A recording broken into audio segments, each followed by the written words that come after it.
Paula Hancock's in Dubai for us. Thank you so much.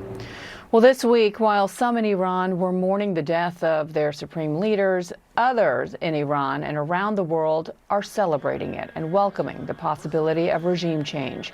One of those is Dr. Majid Sadeghpour, who escaped Iran after the 1979 revolution. He watched his own brother get arrested and later executed for opposing the regime.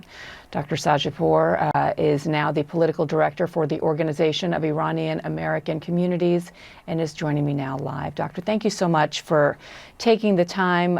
You have described a sense of conflicted emotion over this past week, the irony of seeing your homeland bombed while simultaneously seeing its predators weakened. Just talk to us about your thoughts on what has transpired, some of your concerns and some of your hopes in the days and weeks to come.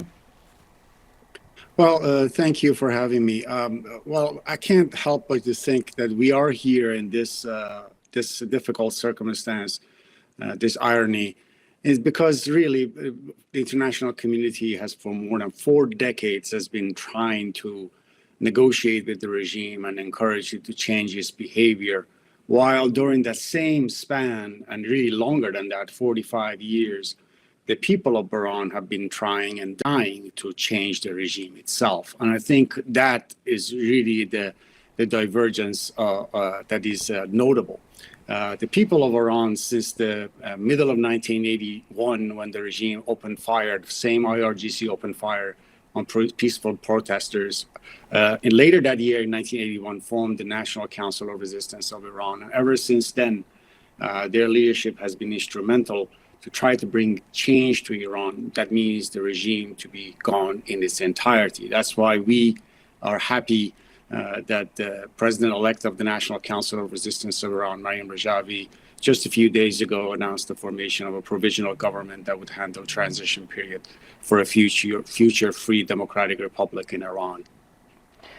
You have stated that foreign military intervention cannot bring about a peaceful transition. Now that the supreme leader has been killed, again, the IRGC seems to be somewhat intact, though militarily the country is weakened, as you see the U.S. and Israel continue to go after its missiles and drones. Internally, that might not be the case, though, because you have a well-armed military on the ground that is ready to go after any protesters or anybody that wants to come out and celebrate the murder, the assassination of the supreme leader. So what position does that put those civilians in, those that are desperate for change but perhaps don't feel safe yet to come about and take back their country as President Trump had asked them to do? Well, let's put it in the proper space here. The people of Iran have been fighting, and has been a war imposed on the people of Iran by the regime since, like I said, middle of 1982 onward. And the people of Iran, and so the main war here is between the people, 92 million people inside Iran, with the regime itself. But you're correct that this regime is a highly entrenched, well-armed, well-structured in the neighborhoods and infrastructure inside Iran, and it is not going to go away with bombs from the sky. This regime has to be fought with on the ground by the people of Iran, and the IRGC kicked out of Iran's neighborhoods.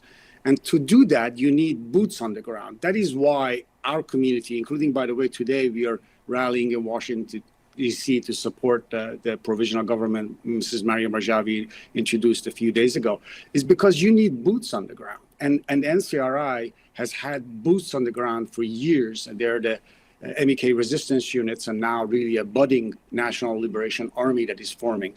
They are obviously on the ground at the moment, biding time, waiting for the right moment. As bombs fall, there's no way for them to rise up and organize the next wave. But this regime, they make no question about it. Its political, economic, diplomatic infrastructure is fractured and destroyed.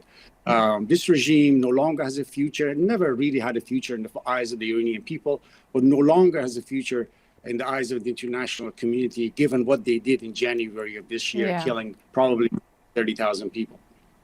Yeah, and doesn't have, obviously, the legitimacy of the people as well, squandering the natural resources and wealth of that country and keeping it from being a flourishing country, which it very well could have been over the last 47 plus years.